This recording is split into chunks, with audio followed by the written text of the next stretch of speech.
So here we go. Dave Canales and the Carolina Panthers have finally gotten the team down to the 53-man roster. And while there's some people that are still waiting to get picked up on the practice squad, like my personal favorite, Jalen Coker, this team looks poised to add a lot of people in the waiver period. So if you're ready for this, just like I am, my name is Nick. This is Roll Coverage, home of the press conference breakdown. Let's go.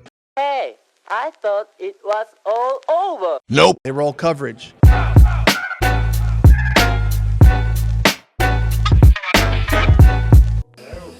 Full house, love it.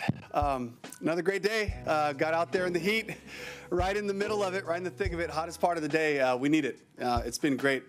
We've been spoiled a little bit by this camp. You know, our 9:30 practices have been fantastic. It's been about, averaging 75 degrees, partially overcast with a little breeze. So good to get a little heat. We got some good running in at the end. The guys were good and wet afterwards. We had the cooling trailer. It was active today. So guys taking advantage of that. I got in there too. The metal benches are probably the best part of it. So pretty fantastic. But what do we got? Before we even get started, you know how Dave Canales does it. He always starts off with something super happy. This one returns to the Dave Canales that we've seen over the course of his tenure up until these cut days. These cut days, he absolutely looked like a different person, answered questions differently, definitely more standoffish. This looks like a more open heart, open chest supporting head coach, and I'm super happy for that. Dave Canales obviously has a plan for this. We're bringing back guys like Jordan Matthews and, of course, my guy Coker. But it's just going to take time. So week one is still a little bit away. These guys have got to get some more reps in, got to really establish some pecking orders in the secondary and in some other places. So roster is very much still in flux. Questions? You guys made a lot of changes after you set the 53-man roster. What did you feel like was most important, significant about what you did? Yeah, I just really feel like we owe it to this team to look. We looked across all the league and kind of compared it to the roster we had, and we've been talking about challenging our roster, from the beginning. And so, really started off with the secondary room, and so that was a place that we really wanted to see if we can start, trying to get a look at a lot of guys. The guys that were here, Deshaun, DiCaprio, Lamar Jackson, all those guys. They did a fantastic job showing who they are. We know who they are. We know what they look like, and it's going to be a long season, but we wanted to make sure we got eyes on a lot of people to see who could help us this year. And if you've been here on Roll Coverage following me, you would know that my concerns stand with offensive line, pass rush, and secondary. It looks like we've addressed that for the most part. It's whether or not they're going to be able to fit into our defensive scheme with whatever Everell is cooking up. Now, as we move forwards, Dave Canales is going to continue to address a bunch of different things. We're going to be adding players. We're going to be removing players. The roster, like I said, is still in flux. I'm sad to lose a guy like Boodle. Genuinely, I thought he could have made the team. But if we're going out and getting a better guy, I'm all for it. You will not hear me complain. I just need to see a W a week one to silence some critics. And hey, to be honest, to silence me. Silence me because I think that first 3-game stretch is a lot more devious than anybody is really prepared to admit. So. To the hottest part of the day. Do you plan on having afternoon practices, or are you going to mostly be in the morning? Well, we'll be right around noon. That'll be kind of our general practice time now as we go. Again, playing 1 o'clock games, so getting out there, just feeling what it feels like, So taking advantage of that, and also just giving us the morning to do our normal, game week prep type of thing. You've worked with John and Isaac from the waiver claims. What do those guys bring to this team? Am I talking about them? The waiver. We still have to go through the whole process of the physicals and all. That's why I'm just checking on if I can, talk about those guys right now. So yeah, if we announce them, we're fine. Yeah, okay. So again, Keenan Isaac, guy that I was around last year as a rookie, has a lot of great agility, length, 6'1" and a half, 32 plus wingspan, and really had just a knack for ball skills too. Kind of looked like he got some receiver in his background. So really excited to get him in here. Bartholomew, just a good, solid, stout player. Got to see him twice, in the joint practice with the Jets. Then got to see him in preseason live in our game. Made some nice plays. Plays physical. Shows up in the run game. And then Tariq Castro Fields was the other one from the Commanders, another guy with just the measurables, the foot quickness, the play strength, things that we're looking for. And I'm glad to get those guys in and kind of see what they look like for us. The dude from the Commanders apparently ran like a 4.38. Good Lord, my guy. Yeah, that's just crazy. But again, these guys, Dave is doing exactly what he wants to do, and I want to see that work out for him, because this Carolina Panthers team needs to win a few games. I've seen a few people have them at 5 wins. I would be over the moon. I'll sign the acceptance check right now. You envision, like, if you had to roll it out today, as Michael Jackson first man up opposite Horn? It looks like that right now, but again, adding these guys, kind of hopeful to see what they can bring to us, and see how quickly they can assimilate into our system. Michael has experience in this scheme the last couple of years in Seattle, so he's fully aware of what's expected of him from a scheme standpoint, and he's the right style of player. He's exactly what we look for. He shows up tough and physical at the ball. He's got speed, he's got size, all those things, and just an accountable guy. I can't remember him not being out of practice very much in my time in Seattle. A guy that likes to work. It does seem kind of unusual to claim 3 guys at one position off the waiver. I mean, are you concerned about the cornerback position right now? Not now. Not now.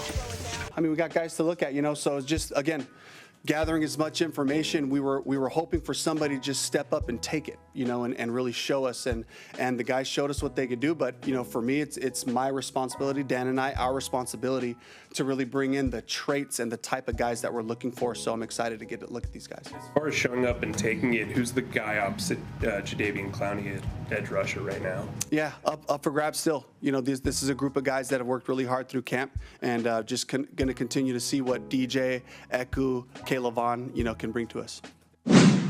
I would agree. We're supposed to be having all these competitions at a bunch of different positions. We still have so many on the defensive side, and to be honest, a few on the offensive side that are coming back from injuries. So I can see guys, grasping it right now, but you're going to lose it down the road when hopefully one of our better, more seasoned veterans can come in there and take that from you. So this is an interesting place for us to be right now, just because we're probably 4 or 5 weeks from an actually fully healthy roster. And unfortunately, I think that's being wishful, especially given the Brooks injury and everything like that. So.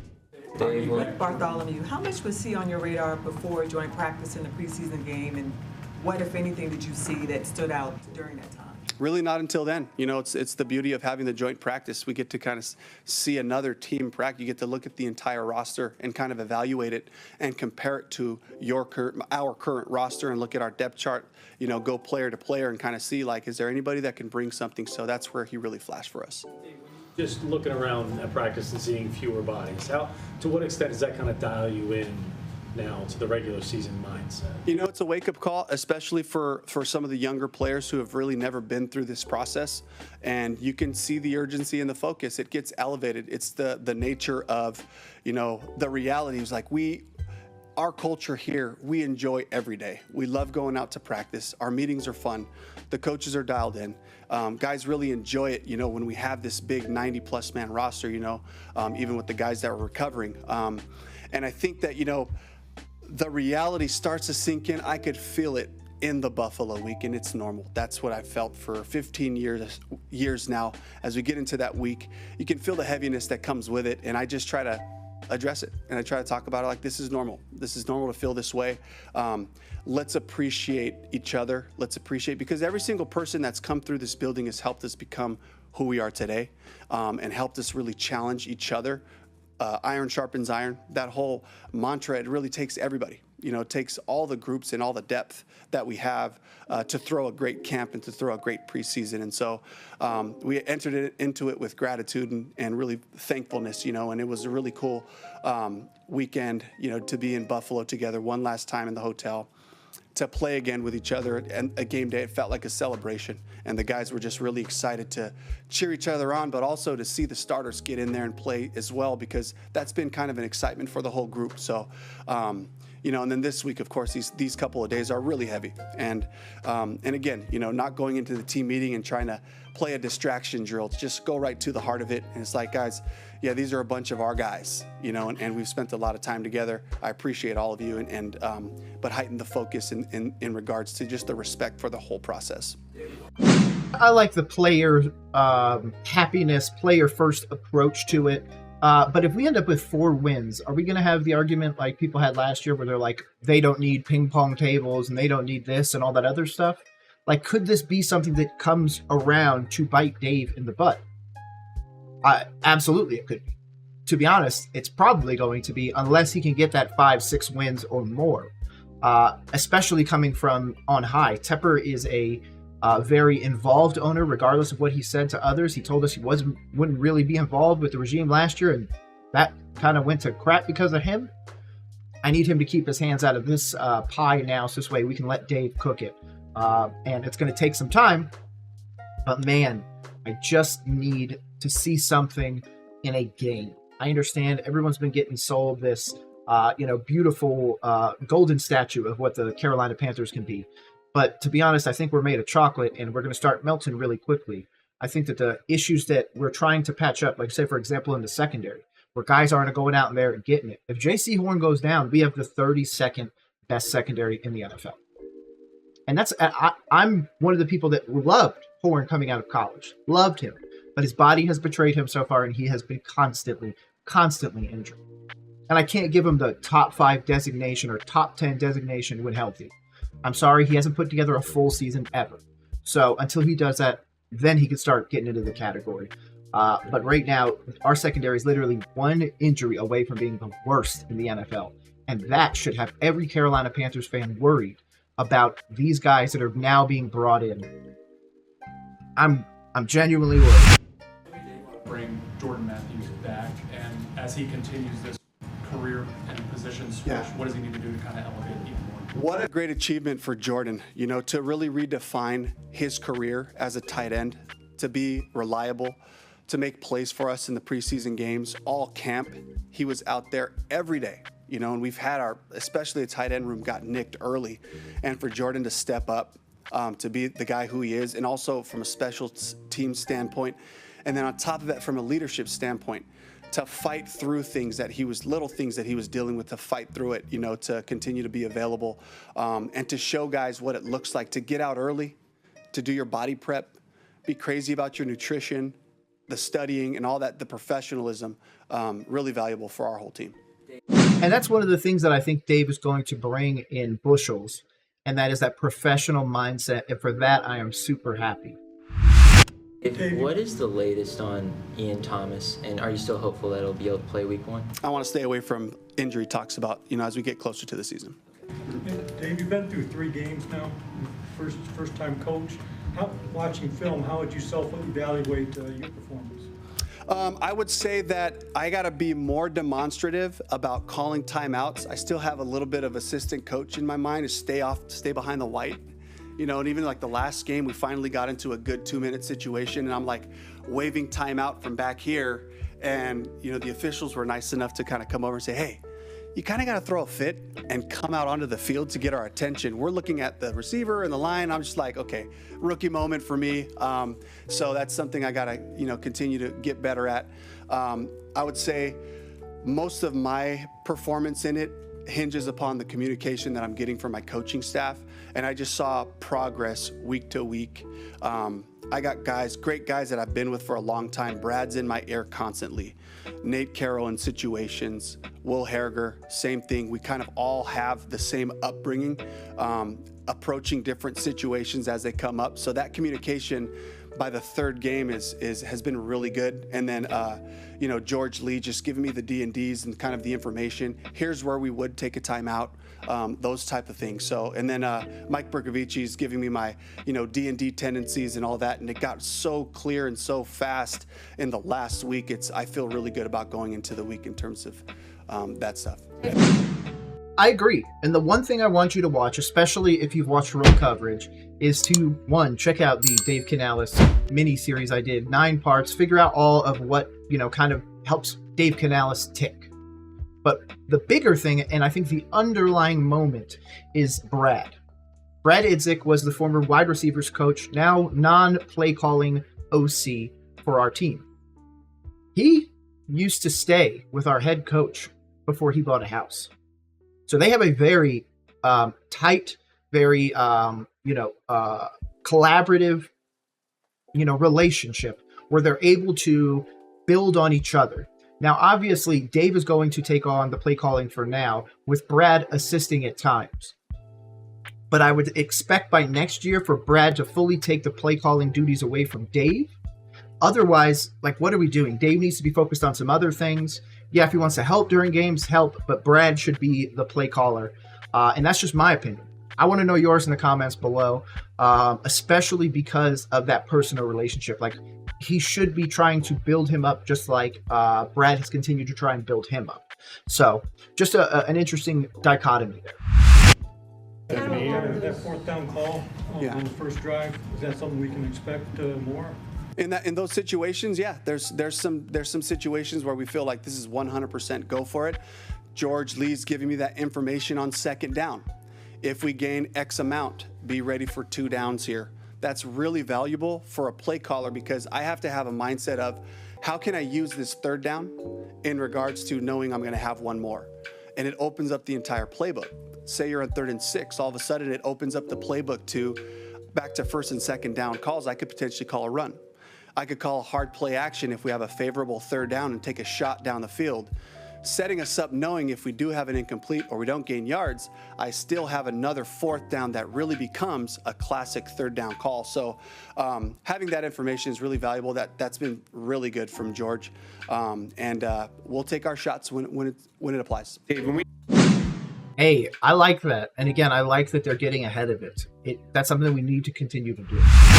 I talked to you Monday. You said how the wide receiver room was a strength of this team. Yeah. You then cut 2 wide receivers today, one who was seemingly your primary punt returner. Where are you at with the punt return game, and what made your decision to, maybe cut down on a strength as opposed to keeping it a strength, at least from a numbers perspective? I think just the balance of the team, knowing that we have to address some issues on both sides of the ball and special teams. So, this is something that, John Radigan, Lonnie Johnson, guys that I know can fly down the field. I was just knowing that we had to have guys that who are going to be up on game day who can really affect our style of play and really get those hidden yardage that come up in special teams, being able to cover kicks, make tackles, the offensive line, the outside linebacker position, the corner position, all those things. You got to look at the needs, versus do we have the luxury of just keeping this one room really big and strong, and I didn't feel like we had that luxury going into these last couple days. I would agree with that. Like I've continued to say, offensive line, pass rush, secondary are my concerns. Obviously, those are large personnel groups, but it's still something that is hinging on how Dave likes to play football. Dave likes to do 12 personnel and mid-zone runs. That's why we got guards. He's going to run a lot behind the guards, so expect that, especially because he can't rely on our tackles. Taylor Moton, now the highest paid right tackle in football, I believe, and Icky on the other side. So there's a lot going on there. And did I really feel like that was the strongest the strongest group? No, it should be on the offensive line with the money they're getting paid. But the fact that it was the wide receiver room with the underpaid Amir Smith-Marset, with the undrafted free agent in Jalen Coker, with the retread Jordan Matthews, which I understand he's playing tight end, but they're talking in reference to not only playing your position, but also playing special teams. Now, obviously, this tells me they're most likely going to go to Blackshear in special teams, whether it be punt or kick return. And then, of course, he's already said that DBs and linebackers are going to get a lot more play in special teams just because of their speed and physicality. So as we move forwards, expect to see some changes in those 2 groups to really affect change in the special teams areas. So, Dave, going back to the play calling, you also had 3 other coaches do it on Saturday as well. Yeah. Were you able to evaluate them after watching the film? And why is it important to be able to let them do that? Well, we're a developmentally minded organization, and that's not just about our players pouring into them. They're ours the whole time, and the whole group that we have, making those connections and relationships. It's also our staff, making sure that guys are being prepared for the next step for them. Pete Hansen's one of those guys, linebackers coach, a guy who knows our defense in and out. And to be able to hear Pete in his soothing voice, very calmly communicating the plays, getting them in early to our linebackers so they could make the calls. It was a fantastic experience there. It frees up Ajero to mix it up with other positions, and something that like all of us as play callers really like we miss is being in those rooms. Like I missed the days of coaching the receivers. It was kind of mayhem on game day. You're getting subs and all that stuff, but it's cool to be able to enter back into that for us to get eyes on everything else. Jonathan Cooley, our pass game coordinator, these titles come with responsibility, and it's an ascension of where his career is headed, is to be a defensive coordinator at some point. To hear him have to go through the challenges of the Bills running out of running backs, and all of a sudden they're going to play a different style of offense at the end of that game, knowing they didn't have any running backs, and making sure you get good calls to, combat what they might be trying to do and how they're attacking you. So great reps for those guys. Brad called the second half of the Jets game. He called the second half of this last game. I think I still have him by a few points, but it seems like his groups went down and scored touchdowns. So we were pretty neck and neck in terms of points. So it was a cool competition, kind of keep an eye on that. But he did a fantastic job. He had some difficult, situations in there that he had to kind of negotiate. So I was really, I'll say proud of the guys. They're fantastic coaches, but at the same time, it's just the strength of our staff and the guys that we have. And it also, for those coaches, it makes their minds shift and expand. And Pete tried to take advantage of some of those opportunities, Coach Carroll, over the years. And he would always challenge me to say, hey, you got to see more. You can't just be staring at the receiver's release this whole time. If you want to be a coordinator, see what everybody's doing. Did you notice this pass protection was messed up? So it really does expand your mind when you have to start thinking about the calls beyond just coaching your position. Hey. Like I said, keep an eye on Brad Idzik. He's going to be the, hands down play caller for Dave Canales. And the fact that he immediately went to proud, because again, he was talking about Brad and was like, oh, it's the culmination of everybody. Well, luckily for you, buddy, that entire defensive staff was from last year's all-star coaching staff. And that offensive staff was assembled by you. So great defensive staff and all your guys on the offense establishing this new scheme with everybody together. Now, as we move forwards, Dave is going to continue to give us a little bit, but again, he's not talking injuries. We're not really at the point. This one's a day before they were able to pick up a lot of waivers, so obviously I know a little bit more information than he does at this moment, just because this comes out a few hours after it's actually live. And he's building something. But Brad Idzik is going to be the play calling OC soon. Maybe this year. That'd be pretty cool. If you address this, I apologize, but do you have an idea on return specialists? Oh, right. I did not address that. Yeah. So Raheem Blackshear, he's a fantastic returner. He can do both. David Moore can also do both. Mike Boone has been a returner in his past. So those are some of the guys that we're really counting on. And, for us, the value, Amir, again, I got to commend Amir for the work that he did and had some nice returns in the last game. And we had to look at the whole unit, the coverage units and everything like that to factor in our final roster. Yep. And one of the things, if you do not remember, is Dave Canales said, I am not making decisions based off of one game. It is the culmination of your mini camp, training camp, and all of this preseason. So Amir was close, but obviously he got beat out by Dave's boy and David Moore.